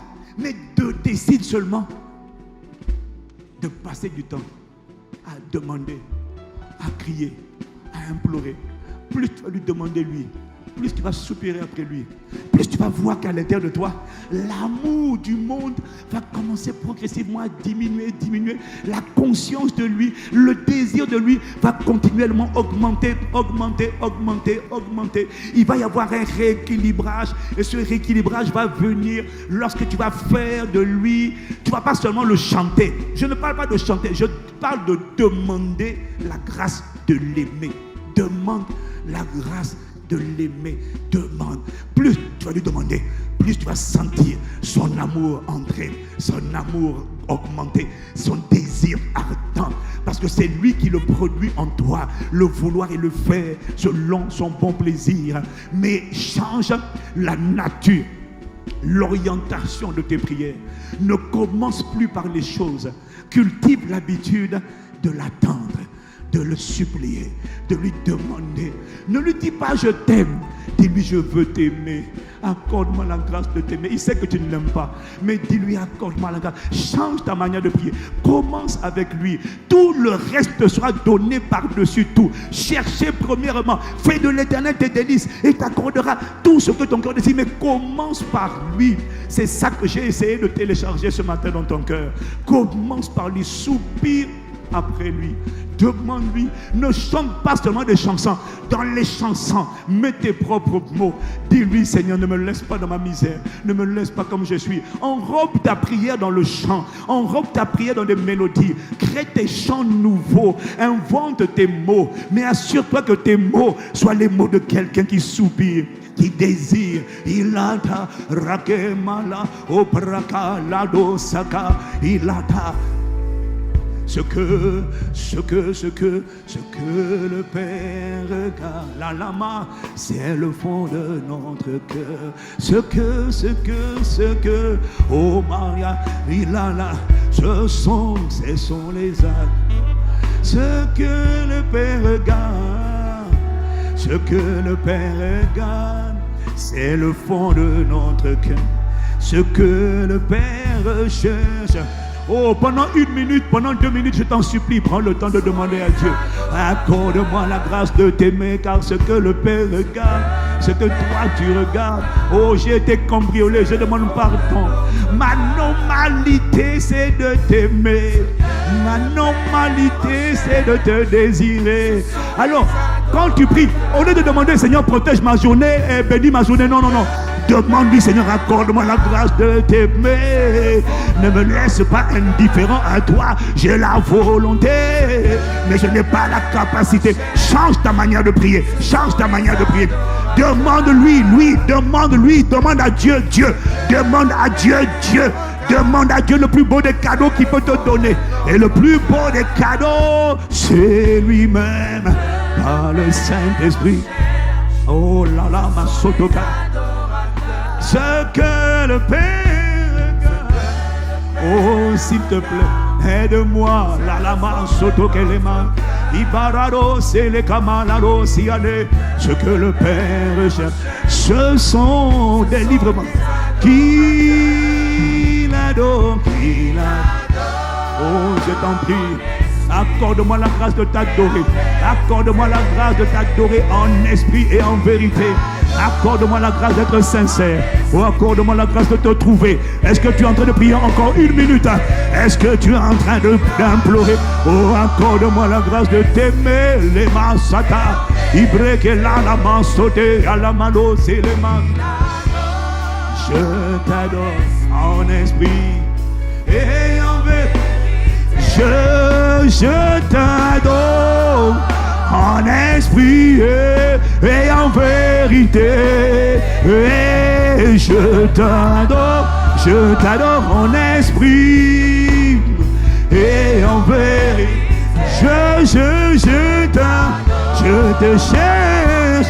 Oh, ne me laisse pas vide, ne me laisse pas dans ma condition, ne me laisse pas aimer le monde, ne me laisse pas aimer le sexe, la débauche, l'impureté, ne me laisse pas aimer l'amour, ne me laisse pas aimer l'argent, ne me laisse pas aimer les choses de ce monde. Je reconnais que l'amour du monde est en moi, mais compassion de moi, accorde-moi de t'aimer. Je refuse de culpabiliser, mais je demande grâce et miséricorde pour t'aimer dans mon époque et dans ma génération. Ramène-moi à l'ordre divin. Ramène-moi au commencement. Ramène-moi à ma normalité. Ramène-moi à la vérité. Oh, je t'adore. Oh, Barakata, il a fait de moi. Accorde-moi la grâce d'être connu dans ma génération. Pas pour avoir une grande église, mais pour avoir aimé Dieu, pour avoir désiré Dieu, pour avoir fait le plaisir de Dieu, pour avoir fait la joie de Dieu, l'allégresse de ton cœur. Oh, accorde-moi la grâce de te chercher premièrement d'abord, je t'en supplie. Oh, je t'en supplie, révèle-moi ton amour, révèle-moi qui tu es, révèle-moi ta sainteté, révèle-moi ta pureté, révèle-moi ta majesté. Oh, je t'en supplie, pardonne ma nudité, ma médiocrité, pardonne, Père, la convoitise des yeux, pardonne la mondanité, pardonne mon adultère spirituel. Oh, je te demande pardon, pardon pour l'amour du monde dans mon cœur. Il est écrit, ne savez-vous pas que l'amour du monde est inimitié contre Dieu? Oh, pardonne mon adultère. Je te demande pardon d'avoir aimé le monde, de t'aimer, toi le Créateur béni éternellement. Pardon d'avoir mis les choses de ce monde, d'avoir été impressionné par l'argent, impressionné par les positions, impressionné par les privilèges. Au lieu d'être impressionné par toi, c'est du désordre. Ramène-moi à l'ordre divin. Personne d'autre ne doit m'impressionner en dehors de toi, en dehors de ta nature, de ton amour, de ta sainteté, de ta pureté, de ta splendeur, de ta beauté, de ta gloire. Rien n'a le droit de m'interpeller, rien n'a le droit de m'émerveiller en dehors de toi, le Dieu merveilleux. Délivre-moi, pardonne-moi l'amour du monde, délivre-moi de l'amour du monde, délivre-moi, je t'en supplie. Ne me laisse pas être un adultère. Ah, j'ai la volonté, mais je n'ai pas la capacité. Accorde-moi tous les jours de ma vie de focaliser ma prière. Focalise ta prière sur la quête de lui, le désir de lui. Ah, ne me laisse rien faire sans toi. Accorde-moi la grâce de prier par l'Esprit, marcher par l'Esprit, parler par l'Esprit, agir par l'Esprit, choisir par l'Esprit, décider par l'Esprit, me déployer par l'Esprit. Ne me laisse rien faire sans toi. Oh, s'il te plaît, ne me laisse pas aller si ce n'est sur ta parole. Et compassion de ma misère. Là, tu es en train de chercher. C'est ce qu'on appelle désirer. Désirer. Oh, ma Père. Demande à Dieu la grâce de le connaître et de l'aimer. Oh, je ne t'aime pas encore. Je ne t'aime pas encore comme j'ai été aimé. Accorde-moi la grâce de t'aimer comme tu m'as aimé. Accorde-moi la grâce d'aimer mon frère et ma soeur comme tu m'as aimé. Accorde-moi la grâce d'être possédé par toi. Délivre-moi, Seigneur, des mirages de ce monde, des choses de ce monde, la gloire de ce monde. Ah, délivre-moi. Fais-moi haïr le monde. Haïr le monde. Haïr le monde. Fais-moi haïr le monde et les choses qui sont dans ce monde. Ah, afin que seul l'amour du Père triomphe en moi. Au nom de Jésus. Ah, fais-moi haïr ce que tu as en horreur. Ah, oh, ne me laisse pas adorer l'argent. Ne me laisse pas adorer les positions, les privilèges. Ne me laisse adorer rien d'autre que toi. Je t'en supplie, rends-moi capable en esprit et en vérité. Fais-moi t'adorer en esprit et en vérité. Je t'adore. Fais-moi t'aimer, t'adorer.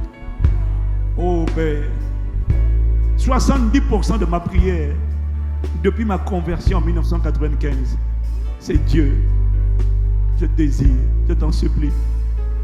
Et tu dois le traduire en prière, comme l'a dit le pasteur Narcisse. Pourquoi? Parce que ce n'est pas un don spirituel. L'amour de Dieu, le désir de Dieu n'est pas un don spirituel. C'est une grâce que Dieu relâche. Mais à condition que tu lui dises, aide-moi à t'aimer. Fais de ça ta priorité. Tous les secrets, je ne l'ai pas enseigné, le pasteur va te l'enseigner. Tout, il a commencé déjà. Tous les secrets de ce que tu veux, fais de l'éternel tes délices. Il y a une dimension de romance. Tu sais, il y a des choses que Dieu ne craint plus de te donner quand il sait que ton cœur ne sera pas emporté par les choses qu'il t'a données. Et il a besoin de s'assurer que ton cœur le désire lui uniquement. Il est le Dieu qui ne supporte pas la concurrence, la compétition, la cohabitation. Il est le Dieu de l'exclusivité. Il est le Dieu jaloux qui ne tolère aucun rival sur le trône de ton cœur. Voilà pourquoi tu dois lui demander. 70% de ma prière, ce sont des prières depuis ma conversion qui mettent l'accent sur lui. Ne me laisse pas comme je suis. Ne me laisse pas là où je suis. Ne me laisse pas refléter un autre que toi. 60 tous les jours, tu dois lui demander, car à chaque jour suffit sa peine. Ne considère pas qu'aujourd'hui l'amour de Dieu est en moi, la soif de Dieu est en moi. Cette soif sera attaquée demain. Chaque jour est un jour de combat. Chaque jour le monde essaie de te séduire. Le monde, la chair, la vue, l'ouïe, l'odorat, les choses, les mauvaises fréquentations essaient de te corrompre et de défigurer et de détruire ce dépôt de l'amour, ce dépôt de la soif de Dieu. Chaque jour il y a des forteresses, des hommes forts, des voix qui vont te parler pour te pousser à la tentation, à te séparer. Satan redoute des hommes et des femmes dans le cœur et tout entier à Dieu. Satan redoute des hommes et des femmes qui aiment Dieu, parce que ce genre de personnes ont accès à des choses que l'œil n'a pas vues, des choses que l'oreille n'a pas entendues, des choses qui ne sont pas montées dans le cœur de l'homme, des choses que Dieu a préparées d'avance, pas pour ceux qui prient, pas pour ceux qui gênent, mais il y a des choses, mon frère, il y a des choses que Dieu a préparées dans ton époque, dans ta génération, quel que soit toi assis dans la salle anonyme. Il y a des dimensions que tu ne connais pas, il y a des choses qui te concernent que Dieu a préparées d'avance pour toi, mais ce sont des choses que l'œil n'a pas vues, l'oreille n'a pas entendu, aucun homme sur la terre n'y a pensé. Ce sont des choses que Dieu a préparées d'avance pour ceux qui aiment Dieu. Dieu les a révélées par l'Esprit, car l'Esprit sonde de tout, même les profondeurs de Dieu. Il y a des choses qui te concernent que Dieu sait, que Satan connaît. Ça ne vient pas par la prière, ça vient lorsqu'on l'aime et qu'on le désire ardemment. Ça vient lorsqu'on crie. Tu n'as pas le droit d'être satisfait quand tu n'aimes pas Dieu. Quand tu n'aimes pas Dieu et tu sais que tu ne l'aimes pas parce que tu ne sers pas sa parole dans ton cœur. Quand tu ne l'aimes pas, tu n'as pas le droit de dire je vais bien. Non, dis je vais mal parce que mon cœur n'est pas saturé par l'amour de Dieu. Mon cœur est en danger. Si je ne suis pas possédé par l'amour de Dieu, alors c'est l'amour du monde qui me possède et l'amour du monde me rend adultère vis-à-vis de Dieu, car Dieu est mon époux. Christ est mon époux. Il est un Dieu jaloux. Il m'a racheté pour lui, en lui et par lui. Oh, crie à Dieu de tout ton cœur. Fais-le tous les jours. Supplie-le. Parce que tu es combattu par ta chair. Tu es combattu par le monde. Tu es combattu par les démons, par la suggestion, les pensées qu'ils te donnent.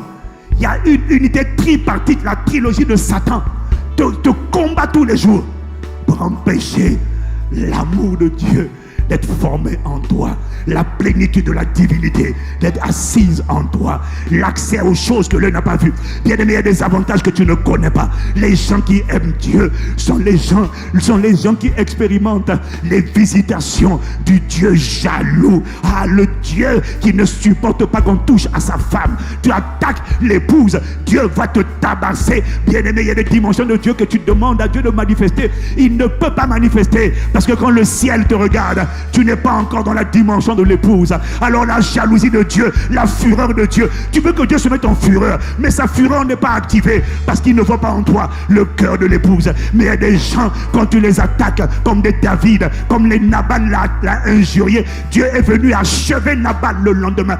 David a laissé tomber, Dieu n'a pas laissé tomber. Il y a un type de cœur, mon frère, ma soeur, que tu dois te battre pour capter, et la clé pour le capter, c'est le désir, la soif, le désespoir de Dieu. Ça ne vient pas en toi par accident. Ça vient en toi lorsque tu cries, tu dis non, regarde mon cœur, il y a l'amertume, il y a la jalousie, il y a le manque de pardon, il y a les critiques, il y a les blessures, il y a le rejet. S'il te plaît, ne laisse pas mon cœur comme ça. Ne passe pas à autre chose. Ne va pas lui dire donne-moi la percée, j'arrache ma bénédiction. Non, ne lui dis pas ça. Tu ne pourras pas garder la bénédiction. Tu ne pourras pas garder la percée. Parce que quand ton cœur est meurtri et blessé, tu es une passoire pour Satan. Jésus a dit, le prince de ce monde vient, mais il n'a rien en moi.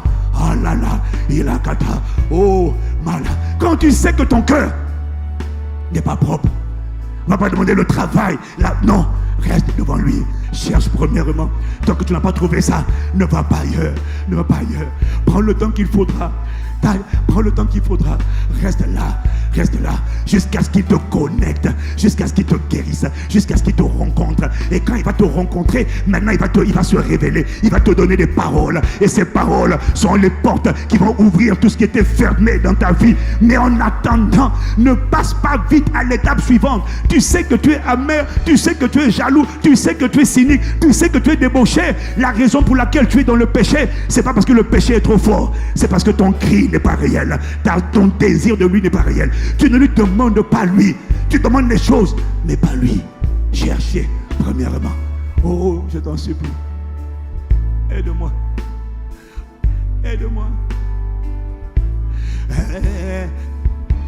aide-moi, aide-moi, aide-moi, Seigneur, à t'aimer. Aide-moi, Seigneur, aide-moi. Seigneur, aide-moi à te connaître. Fais-moi grâce. Aide-moi à te désirer. Aide-moi. J'ai la volonté, mais pas la capacité à t'aimer, à te connaître, à te désirer, à t'aimer. Aide-moi, dis-lui aide-moi. Ne me laisse pas avec ce cœur. Je veux t'aimer, je veux te connaître. Ne me laisse pas te méconnaître. Ne me laisse pas te briller et ne pas te connaître. Tu as dit mon peuple est détruit parce qu'il lui manque la connaissance. Ne me laisse pas être détruit par le manque de connaissance, alors que l'esprit de vérité est en moi, alors que l'esprit de connaissance est en moi. Oh, je t'en supplie, aie compassion de mon âme, à t'aimer. Aide-moi, J'ai dit, fais-moi grâce. Chante un chant nouveau. Fais-le tous les jours, mon frère, ma soeur. C'est le secret de ceux en qui l'amour du monde diminue. Et ils arrivent à un moment donné où ces choses qui étaient pour eux comme un gain, ils le regardent aujourd'hui comme de la boue, comme une pure perte, à cause de l'excellence de la connaissance de Christ, mon Sauveur, mon Seigneur, pour lequel j'ai renoncé à tout. Aide-moi. Mets ça dans tes prières. Fais de ça ta prière. Ne prie pas le reste premièrement. Tant que tu n'as pas le premièrement, ne passe pas au deuxièmement. C'est le premièrement. Quand tu l'as trouvé, c'est lui qui va te conduire au deuxièmement. Ne cherche pas la guérison. Ne cherche pas la délivrance. Cherche le Dieu des délivrances. Rakate lebaya. Et ala nekete kaparakata lama soto kete. Aide-moi, Seigneur, aide-moi. Je viens de te donner le remède, la formule. Je viens de te donner la formule. Des gens qui ne sont jamais ébranlés. Des gens qui ne sont jamais dépressifs. Des gens qui ne sont jamais découragés. Des gens que tu ne trouveras pas dans la débauche, l'impudicité. Des gens que l'amour du monde, l'argent ne va jamais capturer. Ils ne sont pas contre l'argent, mais ils ne vont jamais dire « Oh, l'argent, oh !» Non, l'argent ne va pas les défigurer. Le sexe ne va pas les défigurer. L'adultère ne va pas les défigurer. La masturbation ne va pas les défigurer. Parce que leur sujet de prière, premièrement, ils ne vont pas dans le deuxièmement. Tant que le premièrement n'a pas été trouvé, alors il reste là, et Dieu de compassion, le Dieu de miséricorde, le Dieu de salut va te visiter. Après Bunda, tu vas rester dans la dimension de Bunda, parce que tu vas engager le protocole de ce type de cœur. Tu vas rester dans la présence de Dieu, rester sur lui. Ne passe pas du temps à prier sur le reste, parce que ma Bible dit, vous avez tout pleinement en lui, qui est le chef de toute autorité et de toute domination. Je finis en te disant ceci. Tu penses que pour recevoir les choses, il faut prier. C'est ça l'erreur. La raison pour laquelle, quand tu n'as pas trouvé Dieu, tu le sais. Parce que tu finis la prière, tu es encore amer. Tu finis la prière, tu es encore jaloux. Tu finis la prière, tu es encore impudique. Tes pensées sont de l'impudicité. Et tu veux maintenant dire, Seigneur, bénis ma journée. Non. Tant qu'il n'a pas fait sortir de toi ces choses qui ne prennent pas plaisir, auxquelles il ne prend pas plaisir en toi, reste sur lui. Toi, tu penses que pour recevoir les choses, il faut demander. C'est faux. Il y a des choses, tu n'as pas besoin de demander. Fais de l'éternel tes délices. Sans que tu n'aies demandé, il y a des choses qui t'accordent. Tu n'as aucune idée de ce que Dieu a réservé pour toi. Il y a des choses que Dieu ne donne pas à tout le monde. Uniquement à ceux qui l'aiment. Que Dieu te place dans cette catégorie.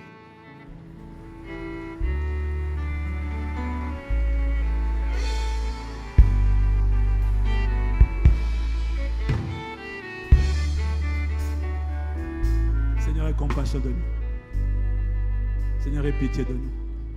On a été cambriolés, on a été volés. Satan a remplacé ce qui était de toi par le monde. Et le monde nous a donné une fausse satisfaction. La commissaire européenne à la santé a appelé la dépression le tueur invisible de l'Europe. Mais ce n'est pas qu'en Europe, Bishop, parce que même ici, en Côte d'Ivoire, la dernière fois, le gouvernement s'est inquiété du niveau de suicide de la population. Bizarrement, plus les gens ont, plus les sociétés se développent, plus le confort arrive, plus les gens dépriment. Premier consommateur d'antidépression au monde, la France. Les gens ont tout. Les États-Unis, la dépression, le suicide font un carnage. Ils ont la richesse, ils ont l'argent, ils ont les voitures, mais ils sont malheureux. Le monde, ce que le monde donne, c'est du faux. Reviens à Dieu. C'est ta normalité. C'est ça que je vais télécharger. Chaque fois que tu n'aimes pas Dieu, dis-toi, on m'a volé quelque chose qui aurait dû être là. Repars le chercher. Quand tu l'auras trouvé, quand Dieu aura pris plaisir, il y a des pensées que tu penses, tu ne verbalises pas. Dieu dit, je le fais pour toi.